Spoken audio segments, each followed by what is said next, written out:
A lot of people on YouTube know me as the rank 1 Annie in NA throughout most of season 12.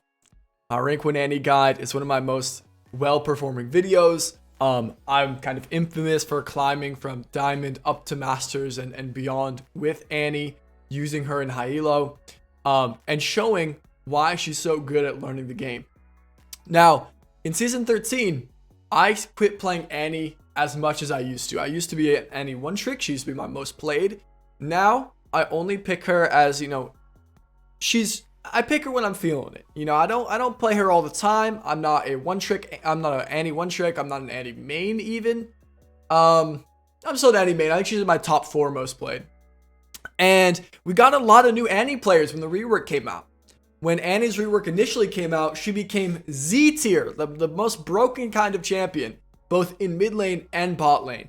The E max build just came out where she was maxing E either first if you're support or second if you're playing mid. And now she's getting nerfed again. She's coming back to kind of a relatively normal spot. And I want to show you guys that she is still broken. Even after the nerfs, she's still broken in mid lane. Even after, all the things that have happened, she's still really good in high elo. So today I have a game here that I played a couple of days ago. We're playing against Aurelion Sol, so we're going to get to see how to play against that. We're playing Annie here, and we're going to go hop right into it, and we're going to kind of see how I'm able to use Annie effectively, how we can kind of beat Aurelion Sol, things like this.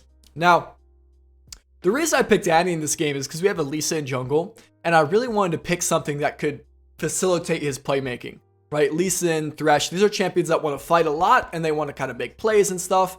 I'm playing Annie, I'm all for it, right? They want to invade. This is a great example. They're invading straight out the gate. Annie has her stun straight out the gate these days, so I'm looking here. I want this really bad, and that's the idea with Annie. She's a playmaker. So you're trying to find spots to make plays. You're trying to fight with your jungler. And we're playing against Aurelion Sol.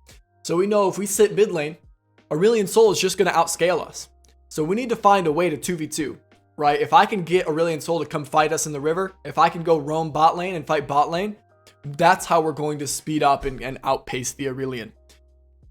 So now we're starting to get into lane. And my general idea is we're going to keep push.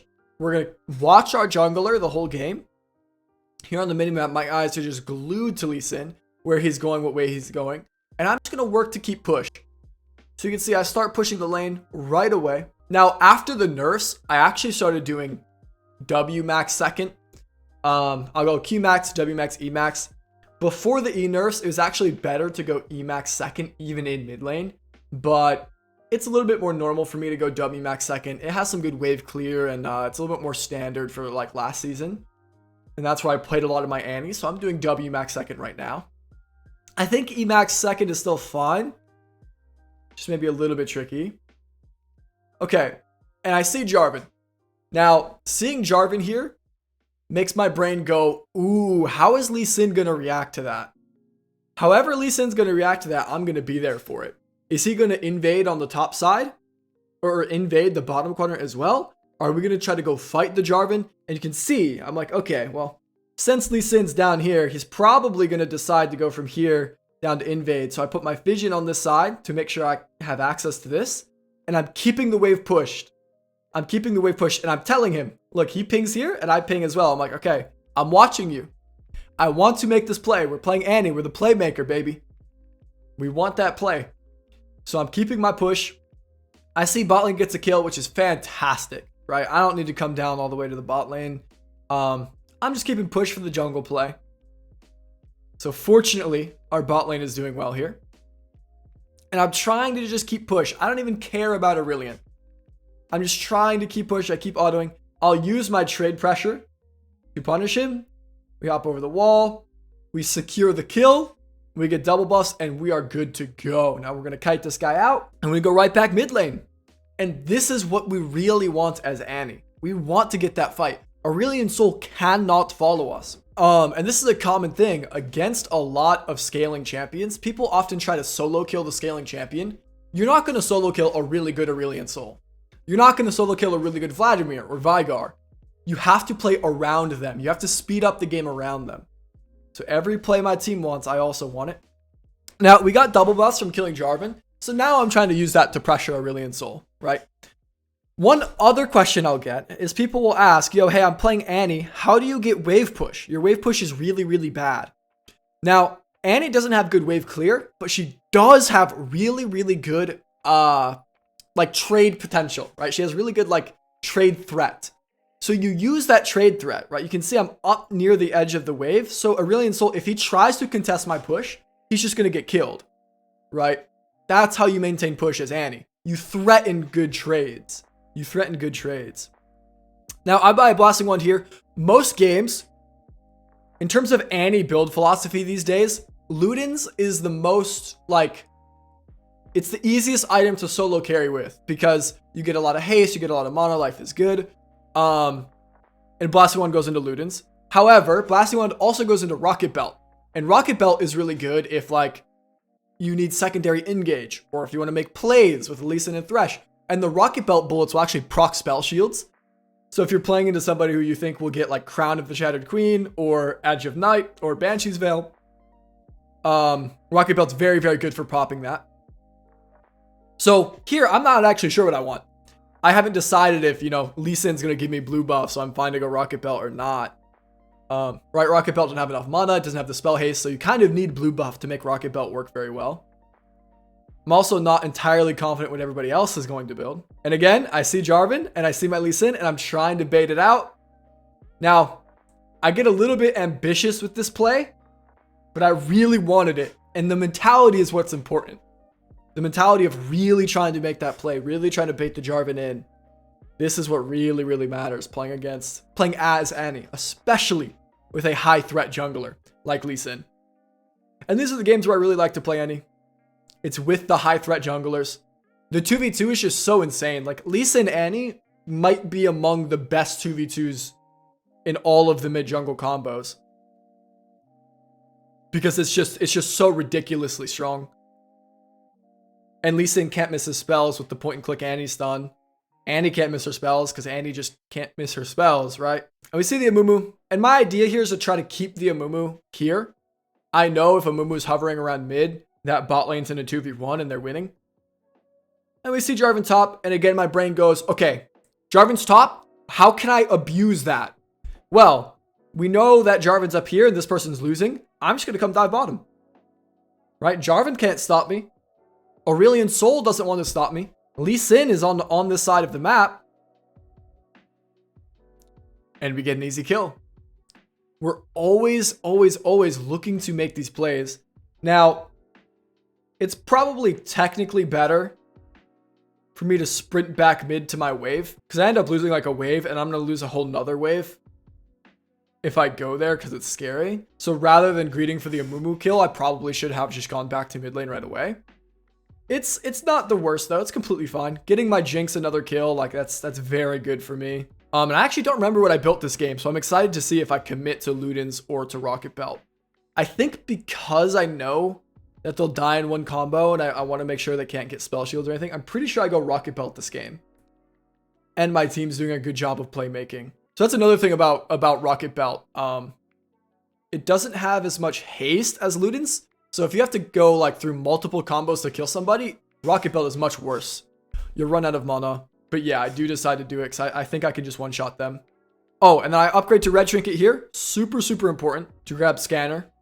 Oh wait, I actually decided to not. I just grabbed the pink instead.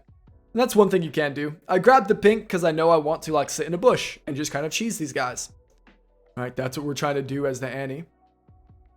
We're watching our Darius here. Oh my goodness. And this is what winner's queue looks like. The top lane is very, very lucky. And, you know, we'll trade with Aurelion Sol if we want to, but really, again, the only reason we're trading, it's not to kill him. It's to make sure that we can push and we always have access to the map. For example, here, it's really important we have access to the map because Lee Sin's on Herald. Darius is pushing top. So I need to come match this. And you can see I crash this wave. I F-key to them. I see how they're doing. I see that they actually don't need help. Darius is about to back because he just got a double kill. Lee Sin's about to go do his camps. So I decided to back. Now this is a very quick back, but it's a very high quality back. because there's nothing else for you to do. Oftentimes I'll see people stay just because they feel like they don't have enough money. And it's like, look, I got to reset my mana. I got to buy another Amp Tome. This is a very strong back. A very, very strong back. Darius backed as well. So now I'm matching my tempo with the Darius, right? We're kind of applying pressure at the same time as our team.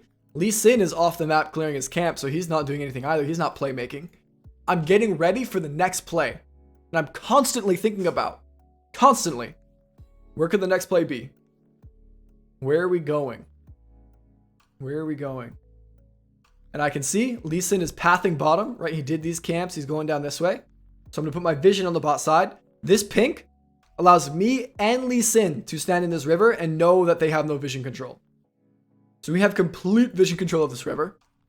Now, Lee Sin actually does something kind of funky where he was pathing down and then he kind of like, rather than swapping sides, goes up top lane. And at this time, my vision's on the bot side. Lee Sin's playing top. I'm trying to find a way to transition to the top side with the Lee Sin, because he went somewhere else than where I thought. So I'm going to put my other vision on the top side. I'm going to try to get some vision of Jarvan. The added benefit of hitting this scanner, this Scryer's orb, this vision orb, is if they're not paying attention, they might think this is Lee Sin here. And if they think Lee Sin is here, they don't realize that they're in a 2v1 here. And again, I'm keeping an eye on it, but I'm not going because I know they don't need me. Irelia's already dead. Jarvan already used his ult. And since Jarvan Irelia is dead, I'm roaming away from my jungler. This is the only time you're allowed to roam away from your jungler, is if enemy jungler is dead and like the enemy top died. And I remember being tilted here. Forced all of Aurelion Sol's cooldowns. When I was so excited for ASOL to come over the wall. I was getting my stun ready. Yeah, Aurelion Sol flashed, cleansed, and ulted. I was pretty surprised that he had all that available, considering he's been like under his tower the first time.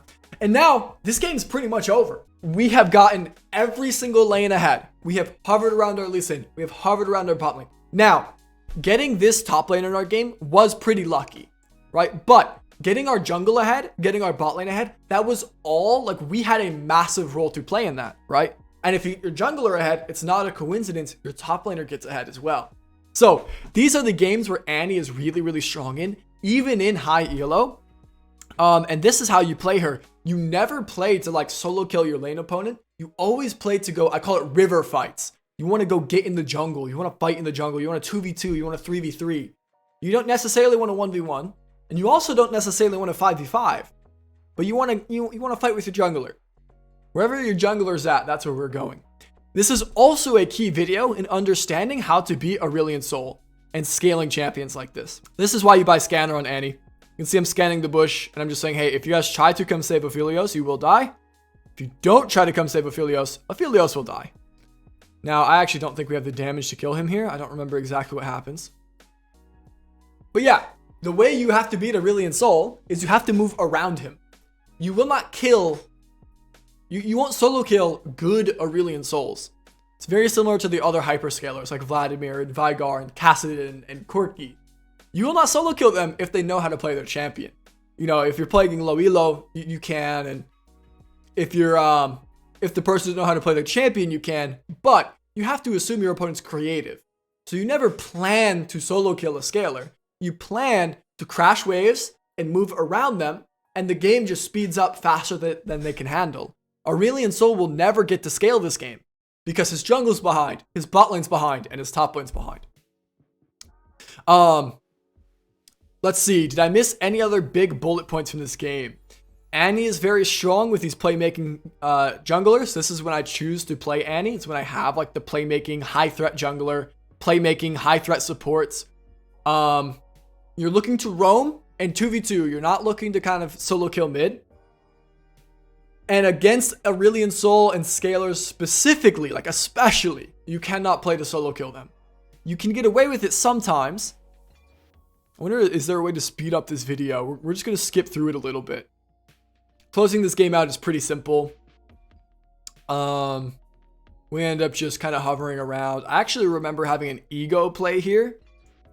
I hate being ahead. These are the most boring games where you're this far ahead because you just have to be very disciplined.